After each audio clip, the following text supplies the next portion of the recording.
Welcome to the Social Business Engine podcast, where today's thought leaders discuss how they're using the latest social media strategies and technologies in marketing, sales, customer service, and HR. Get ready to be inspired as our guests contribute to your digital transformation through their stories, knowledge, and insights into what works in today's digitally connected world. And now, here's Bernie Borges, your host of the Social Business Engine podcast. Hey there, welcome to episode 132. I'm Bernie Borges, your host of the Social Business Engine podcast. Hey, thanks for listening today. Hey, on this episode, you are going to meet Simon Swan, Head of Digital Marketing at Met Office. If you're not familiar with Met Office, it's the UK's National Weather Service, providing weather and climate-related services to government departments as well as the private sector. Met Office was nominated for the Masters of Marketing Awards in Content Marketing, creating an uncontested marketplace through content marketing. And Simon's going to tell us all about Met Office's unique approach to reaching and engaging its audience. Now, this episode is sponsored by Trax. In Social Business Journal, Volume 8, Trax explains the 5 biggest mistakes in social media monitoring and how you can overcome them. You can download this journal at socialbusinessengine.com/Trax, and that's TRACX, or you can access it by just going to the show notes page for this episode. And now, here's my interview with Simon Swan from Met Office. Simon, welcome to the Social Business Engine podcast. Pleased to be here, Bernie. Fantastic. Well, Simon, I have been reaching across the pond here a few times this year, and it's my pleasure to welcome you to the podcast. I actually have quite a few listeners to my podcast in the UK and across Europe, so this is really a whole lot of fun. Great to hear. Well, why don't we begin with just giving my listeners a brief introduction to Met Office and then, of course, your role there. Sure. Met Office, we're the UK's National Weather Service. We provide 24/7 world-renowned scientific excellence in weather, climate, and environmental forecasts and severe weather warnings for the protection of life and prosperity. My role, I head up digital marketing, and one of my key objectives here at the Met Office is how do we increase our brand and our digital presence across the UK through a number and variety of different digital tactics, and then how do we engage with different audiences to promote the Met Office digital brand. Okay. Now, Met Office has been around for a while. I mean, as the national service for UK, I mean, you're not a young organization, correct? That's correct. Yeah, it's got a long history, yes. Okay. And if I'm not mistaken, it's over 100 years. Am I right about that? Yeah. Okay. Yeah. All right, well, digital hasn't been around over 100 years, so let's talk about your digital strategy at Met Office. What is it, and if you can also start with the why, like why does the Met Office, as a government agency providing weather service, why does the Met Office even need a digital strategy? Well, going back to our purpose, which is protecting life and prosperity, property, it's about engaging and making sure the public at large can access the weather information at the right time, in the right context that they need it. So there's always been an ongoing requirement, I suppose, for a national weather service to meet the needs of the public at large, as well as organisations, both public and private sector. Okay. So how are you approaching that from a digital strategy standpoint then? So from a digital strategy standpoint, we're looking at it from, as you quite rightly say, we have a wealth of history and a number of different assets that we have through the brand of the Met Office. From our point of view, it's about building our trust and authority through a number of different digital tactics. And what we like to try and focus on is that enhancing that purpose through those tactics, through offering trusted, authoritative advice from where public users may go to access weather information. So analytics plays a key role for us to understand how do we engage and how do we continue to grow our reach and engagement to the UK public at large. And from a weather point of view, not necessarily just Met Office, but from a weather point of view at large, search engines play a key role in that, in terms of an acquisition channel that drives huge reach and engagement. Search engines as well as social media. So a lot of our strategy is around how do we grow our brand coverage, our information through best practice optimization through search engines, and in turn, how do we continue to grow engagement? And that's how we identify the right social channels that allow us to engage with the right types and new audiences. Yeah, this is really fascinating, Simon, because you're not a traditional brand, and what I mean by that is you don't sell a product or service.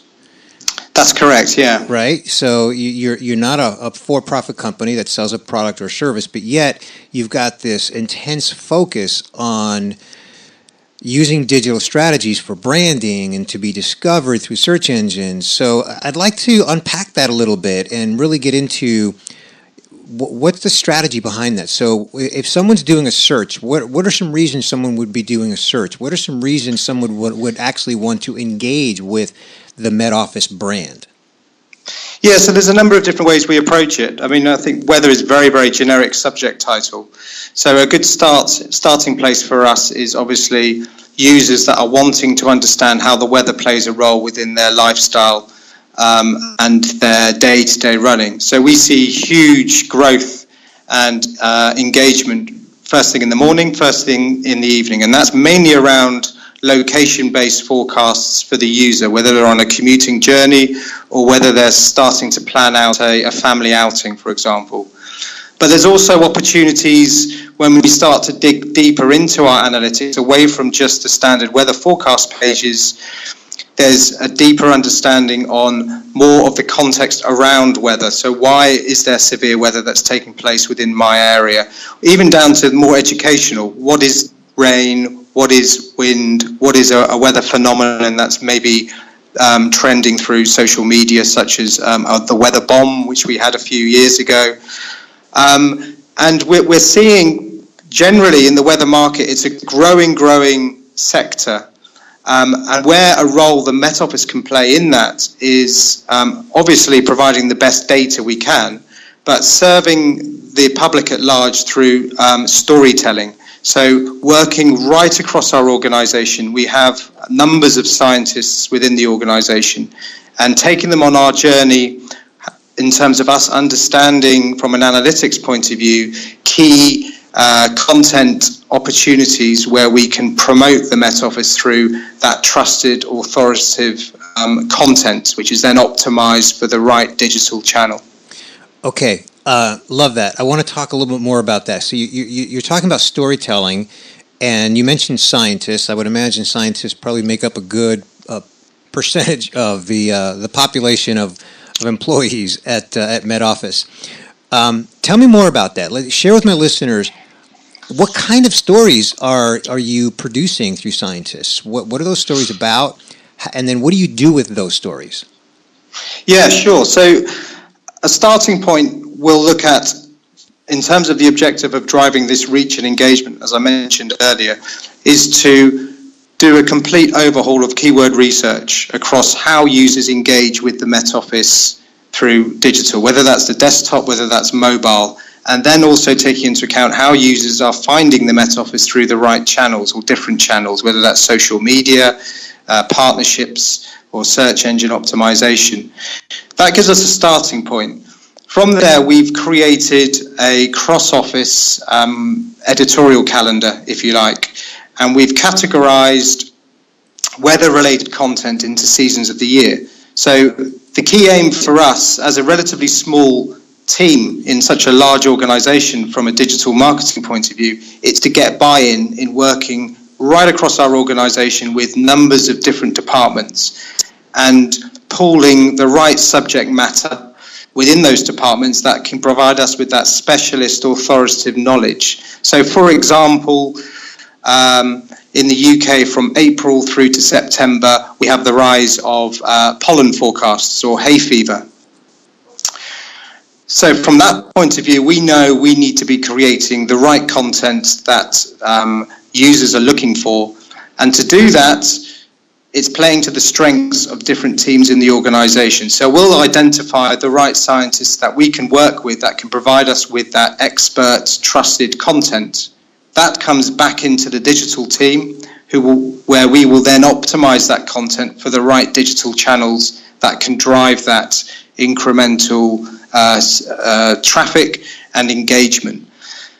On top of that, we'll then work with and we'll start to understand how do we differentiate ourselves. So a big unique selling point in terms of the Met Office is playing to our strengths of trust and authority, but also how do we differentiate us against a number of competitors in the marketplace. So that could be embedding tailored video content to do with the pollen forecast or hay fever. That could be the creation of infographics. That could be better understanding the types of audiences that are engaging with us through Facebook versus Instagram versus Twitter, and how do we drive the right content to those right audiences. Interesting. Wow. Okay, there's so much more that I want to get into. I'd like to talk a little bit about what kind of results you're experiencing on your digital journey. But before we get to that, Simon, I want to just pause briefly for a message from our sponsor. In Social Business Journal Volume 8, published in cooperation with Trax, we look at the 5 biggest mistakes in social media monitoring. You'll discover how to avoid these mistakes so you can improve your social media monitoring by digging deeper into conversations, analysis, and trends so that you can realize the revenue-generating power of the social web. Additionally, you'll gain insights from over a dozen industry influencers who weigh in with their expert thoughts. Get your digital copy of Social Business Journal Volume 8 at socialbusinessengine.com/tracks, spelled TRACX, or just follow the link in the show notes for this episode. All right, Simon, so let's talk about what kind of results you're seeing from your digital strategy. What are you experiencing? Yeah, so from a content approach, if we look at our digital acquisition channels that I mentioned earlier, from really interesting for us, for the Met Office, is from a social media point of view, we moved from the traditional way of counting followers to engagement. So each social media channel we use has its own bag of metrics around engagement. And since we've done that, we found that content, not weather forecasts, weather data, but content drives around 80% of our engagement back to the Met Office. So that's measuring numbers of different metrics within Facebook versus Twitter versus Instagram versus YouTube, which is really interesting for us in terms of sharing that performance back to, as I was saying earlier, scientists and these pools of knowledge to help them understand what they need to be focusing on to help us drive that continued growth and engagement. You said something a moment ago I just want to elaborate on a little bit because it's really key to me and it's key to who we are at Social Business Engine. You said, Simon, that you moved away from measuring followers to a focus on engagement. And I want to be clear on that. So the importance of engagement is engagement back to the website and back to the brand Met Office. Is that what you mean by that? That's correct. And also measuring engagement by when we're putting out some content, some information, how is that being engaged by the end user? So are they retweeting? Are they liking? Are they commenting? Are they sharing it themselves? We're finding that more important for us to help us enhance and understand better what generates a relationship with the UK public, rather than perhaps the more focus on just counting numbers of followers. So I would call that social intelligence, right? You're gathering that feedback from what you're learning from that engagement, and you're using that as intelligence to help drive decisions on content and future digital strategies.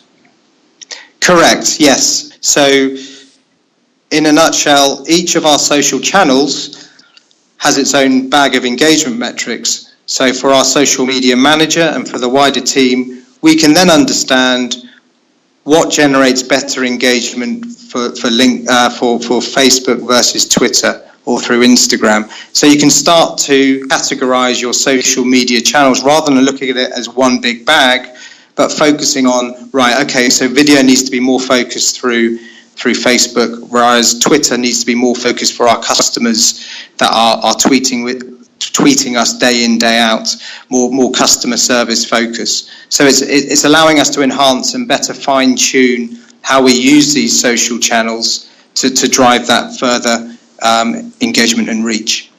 Okay, excellent. That makes a lot of sense. Now, one thing that you also mentioned before we actually started recording, and you've already alluded to this in this conversation, is that search is a really key role in traffic. So how are you harnessing that? How do you just study the traffic that's coming to the Met Office through search, and what do you do with those insights? Yeah, so search plays a big key role for us, and it provides us with opportunities to understand gaps and opportunities within the weather market. So we're constantly looking at this on a weekly, monthly basis, and as you can imagine, with the weather market itself, it's very, very seasonal, severe weather to non-severe weather, but also key areas and key insights within the weather market where we can understand better. Can we be creating content hubs, is what we call it here, to better enhance the type of information that we're pushing out there. So, for example, we know in the UK we have high-profile UK public events that take place throughout the year. These could be music events, sporting events, high growth. If you look at Google Trends, it shows you the big peaks and the big troughs.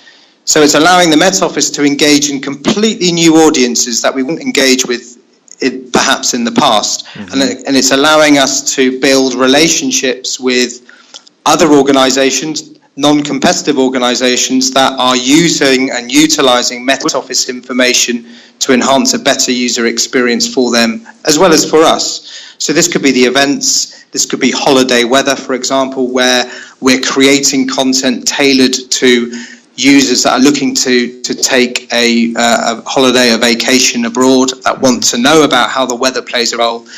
It's not necessarily taking the lead in that content, but it's using weather in semantic ways that drive new audiences, new reach, new opportunities back into the organization that we can better understand, okay, it is driving incremental traffic and reach. How can we better create a good experience to those types of users as well as to drive more opportunities? Interesting. Okay. So again, kind of the way I phrased the question, the data, the insight you gain from search gives you, it's kind of market research. It gives you an understanding of who's accessing your data, how they're using it, what they're doing with it, which then identifies ways that you can create a good experience and just drive further engagement. Was that fair?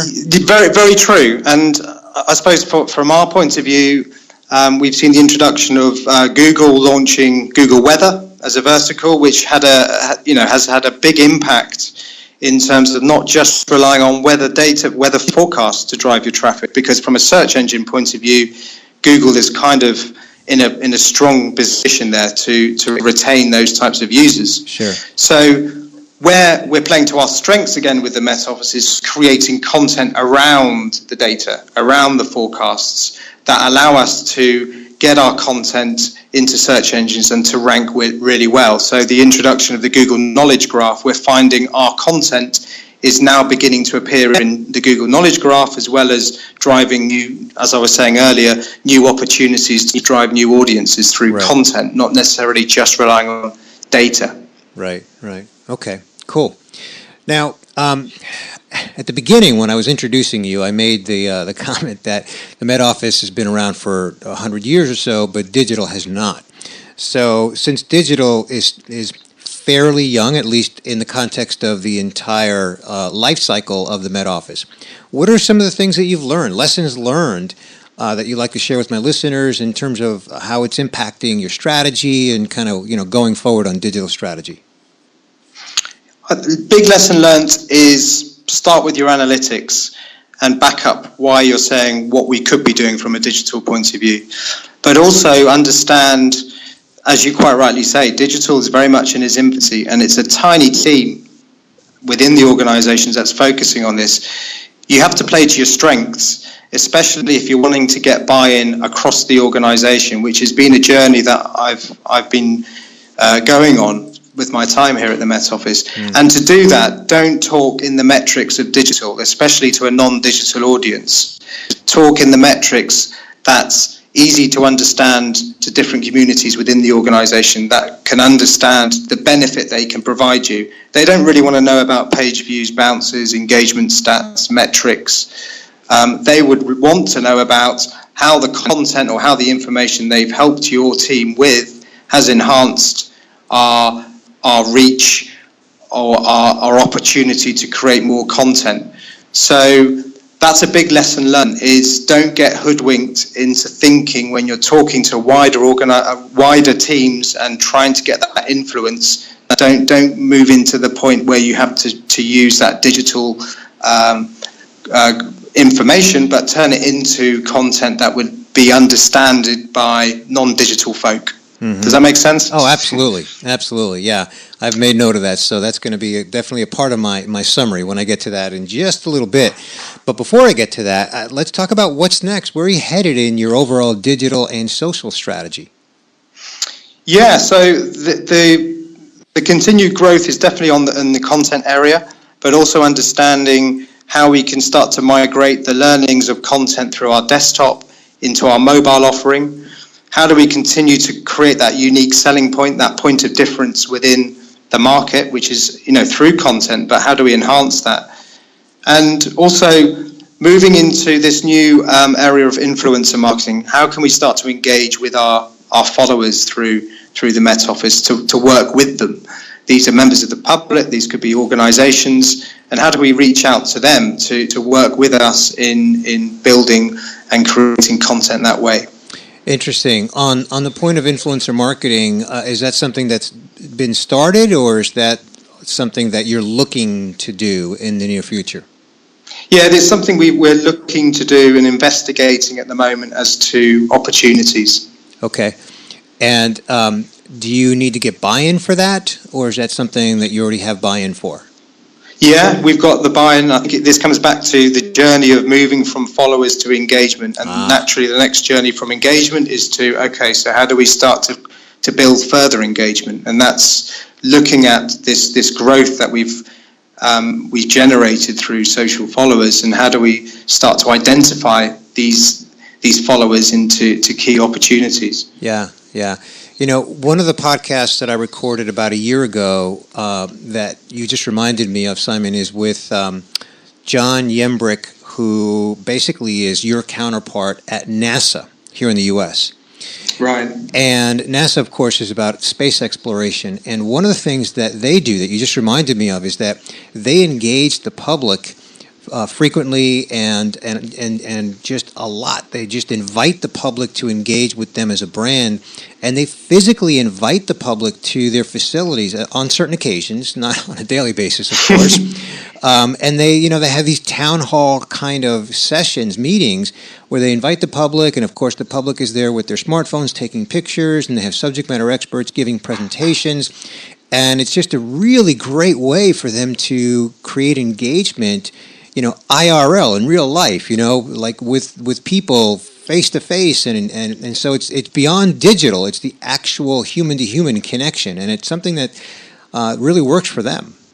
Yeah, I can really see it, especially with NASA. Again, it's a very much a brand with a lot of history, a lot of trust, a lot of authority, and it makes a lot of sense, definitely. Yeah, exactly.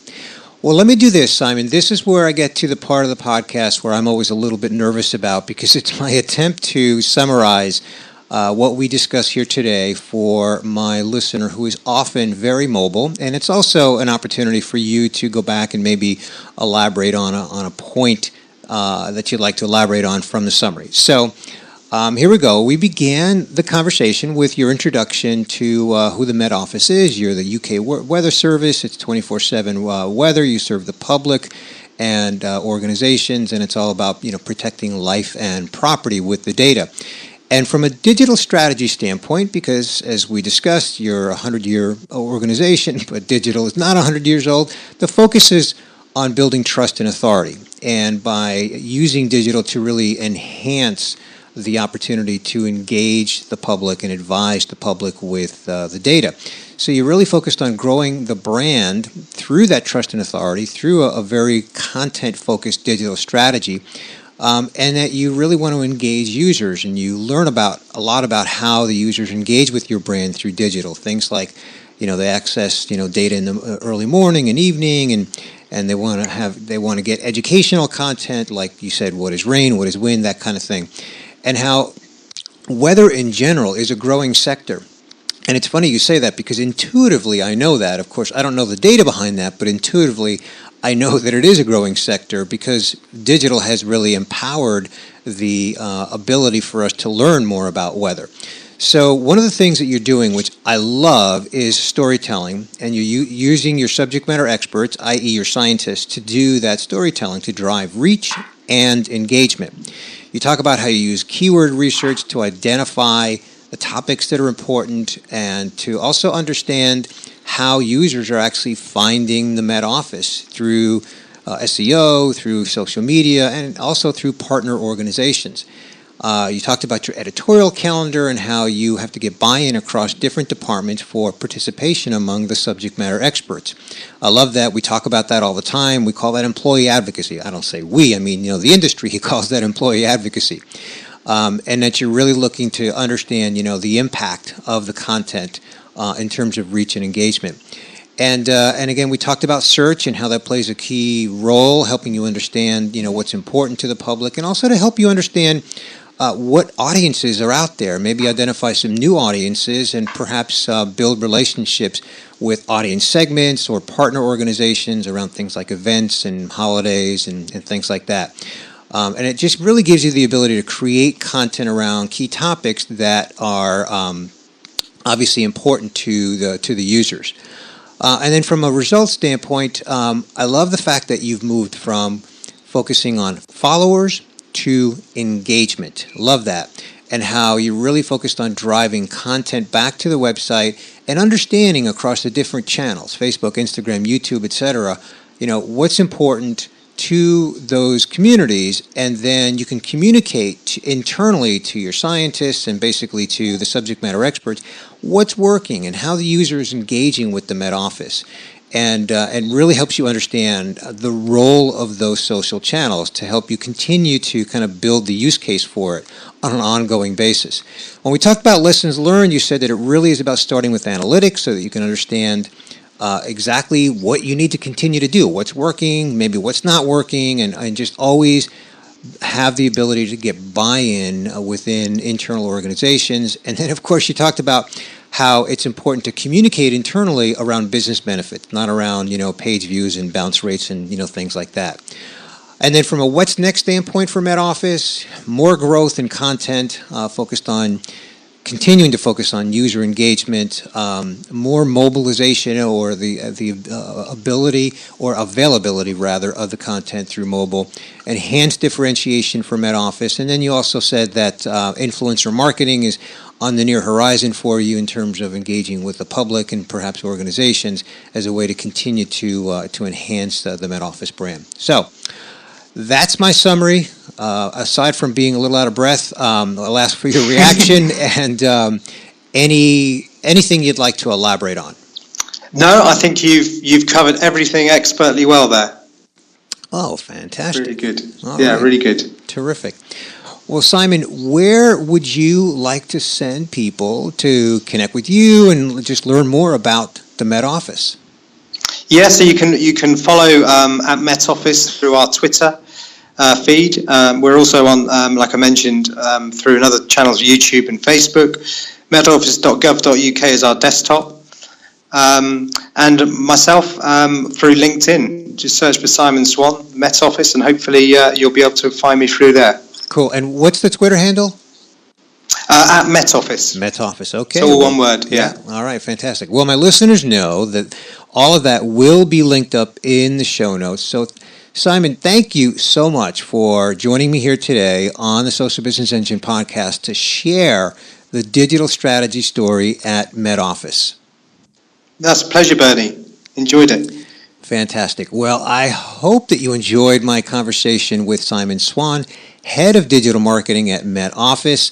I learned a lot about what Met Office is doing from a digital strategy standpoint. It's really fascinating to hear how they're behaving like a brand. It's a government agency and they're behaving like a brand, which is fantastic. Well, hey, I want to remind you that our sponsor for this episode is Trax, a leader in social business. You know, they provide a singular platform that allows users to extract vital social media intelligence to better understand customers, competitors, and influencers to make those insights actionable.